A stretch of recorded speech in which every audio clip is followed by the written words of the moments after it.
નમસ્કાર. ચાલો આજે આપણા શરીરના એવા એન્જિનની વાત કરીએ જે ક્યારે બંધ નથી થતું. હા, આપણું હૃદય. આ અદ્ભુત પંપ આખરે કામ કઈ રીતે કરે છે? ચાલો એની અંદરની દુનિયામાં એક સફર કરીએ. શરૂઆત એક સવાલથી કરીએ. જરા વિચારો તો, આપણા આખા શરીરમાં એવું કયું અંગ છે જે સૌથી વધુ મહેનત કરે છે? એક એવો યોદ્ધા જે જન્મથી મૃત્યુ સુધી એક સેકન્ડ પણ આરામ કરતો નથી. અને એનો જવાબ છે આપણું હૃદય. નવાઈ લાગે એવી વાત છે નહીં? આપણી પોતાની મુઠ્ઠી જેટલું જ કદ છે એનું, પણ આ નાનકડા અંગની તાકાત અકલ્પનીય છે. આ જ નાનકડો પંપ આપણને જીવંત રાખવા માટે જીવનભર સતત ધબકતો રહે છે. તો આખરે આ હૃદય છે શું? જો સાવ સરળ ભાષામાં કહીએ ને તો એ ખૂબ જ શક્તિશાળી સ્નાયુઓનો બનેલો પંપ છે.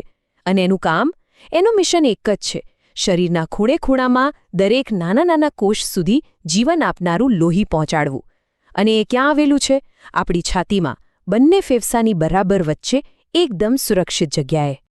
તો ચાલો હવે આ પંપની અંદર જઈએ. જુઓ, આપણું હૃદય છે ને એ 4 અલગ અલગ ખંડોમાં, એટલે કે સમજો કે 4 રૂમમાં વહેંચાયેલું છે.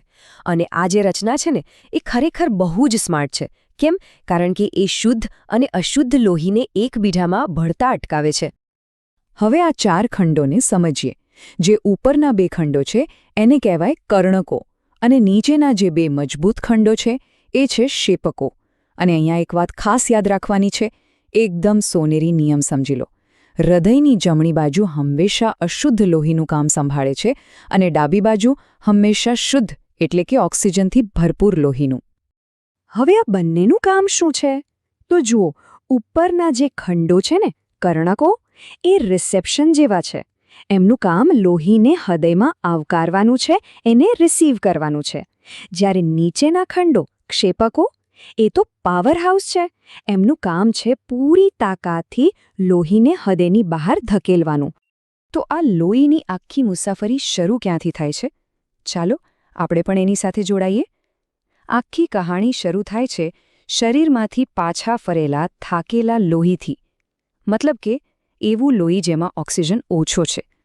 હવે એને શુદ્ધ થવા માટે ફેફસા તરફ જવાનું છે. તો જુઓ, સૌથી પહેલાં આખા શરીરમાંથી ઓક્સિજન વગરનું લોહી આવે છે સીધું જમણા કર્ણકમાં. જેવું એ ભરાઈ જાય એ સંકોચાય છે અને બધું લોહી નીચે જમણા ક્ષેપકમાં ધકેલી દે છે. અને પછી જમણું ક્ષેપક જોરથી પંપ મારે છે અને બધું લોહી સીધું ફેફસા તરફ શુદ્ધ થવા માટે રવાના કરી દે છે. અહીં એક બહુ જ રસપ્રદ વાત છે. સામાન્ય રીતે શું હોય? ધમનીઓ શુદ્ધ લોહીનું વહન કરે. પણ અહીં એક અપવાદ છે: ફુફ્ફુસીય ધમની. આ એકમાત્ર એવી ધમની છે જે અશુદ્ધ લોહીને હૃદયથી ફેફસા તરફ લઈ જાય છે. આ વાત યાદ રાખવા જેવી છે ને? અને ફેફસામાં પહોંચીને તો જાણે જાદુ થાય છે. લોહી ત્યાં પોતાનો કચરો, એટલે કે કાર્બન ડાયોક્સાઇડ, ખાલી કરી દે છે અને બદલામાં શ્વાસમાંથી લીધેલો તાજો ઓક્સિજન ભરી લે છે. બસ, લોહી એકદમ ફ્રેશ થઈ ગયું. હવે આ જે ઓક્સિજનથી ભરપૂર એકદમ તાજું લોહી છે એ પાછું હૃદયમાં આવે છે, એક નવા મિશન માટે તૈયાર થઈને. તો ચાલો જોઈએ, હવે આ લોહી ક્યાં જાય છે? ફેફસામાંથી આવેલું આ શુદ્ધ લોહી હવે હૃદયની ડાબી બાજુ, એટલે કે ડાબા કર્ણકમાં પ્રવેશે છે. ત્યાંથી એ નીચે ડાબા ક્ષેપકમાં જાય છે અને પછી થાય છે સૌથી મોટો પંપ. ડાબું ક્ષેપક પૂરેપૂરી તાકાતથી સંકોચાય છે અને આ શુદ્ધ લોહીને મહાધમની નામની મુખ્ય પાઇપલાઇન દ્વારા આખા શરીરમાં મોકલી દે છે. અને યાદ છે પહેલો અપવાદ? એવો જ બીજો અપવાદ અહીં છે. સામાન્ય રીતે શિરાઓ અશુદ્ધ લોહી લાવે, પણ ફુફ્ફુસીય શિરાઓ ફેફસામાંથી શુદ્ધ લોહીને હૃદય સુધી પાછું લાવે છે. ખરેખર આ બંને અપવાદો બહુ જ રસપ્રદ છે. બસ આ જ કારણ છે કે ડાબું ક્ષેપક હૃદયનો સૌથી મજબૂત, જાણે કે બાહુબલી ખંડ છે.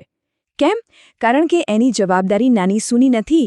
એને માથાના વાળથી લઈને પગના નખ સુધી આખા શરીરમાં લોહી પહોંચાડવાનું છે.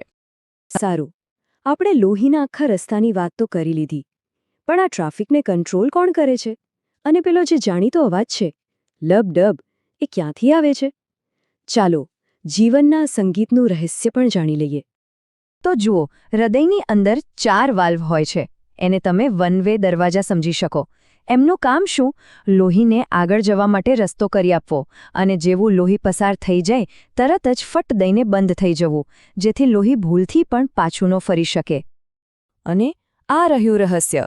આપણે જે લબડબ અવાજ સાંભળીએ છીએ ને, એ હકીકતમાં હૃદયના સ્નાયુઓનું નહીં, પણ આ વાલ્વના બંધ થવાનો અવાજ છે. લબ ડબ. દરેક થપકારા સાથે આ દરવાજા ખુલે છે અને બંધ થાય છે, અને એ જ અવાજ આપણને સંભળાય છે. જ્યારે આપણે એકદમ શાંતિથી બેઠા હોઈએ ત્યારે સામાન્ય રીતે આપણું હૃદય 1 મિનિટમાં લગભગ 72 વખત ધબકે છે. અને દરેક લબ-ડબનો મતલબ છે એક આખું ચક્ર પૂરું થયું, જેમાં હૃદય એકવાર સંકોચાયું અને એકવાર આરામ કર્યો. તો આખી વાતને ટૂંકમાં સમજીએ તો આપણા શરીરમાં લોહીના પરિભ્રમણના 2 મુખ્ય સર્કિટ એટલે કે 2 રસ્તા છે. પહેલો ફુફ્ફુસીય પરિભ્રમણ, જે હૃદયથી ફેફસા અને ફેફસાથી પાછા હૃદય સુધીનો નાનો રસ્તો છે.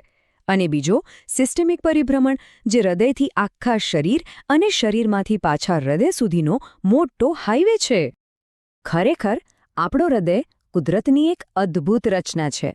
એક એવો પંપ જે આપણા માટે દરેક ક્ષણ અટક્યા વગર કામ કરે છે. તો હવે અંતમાં એક સવાલ વિચારવા જેવો છે કે આટલા કિંમતી પંપની સંભાળ રાખવાની જવાબદારી કોની? અને એનો જવાબ આપણે સૌ જાણીએ છીએ.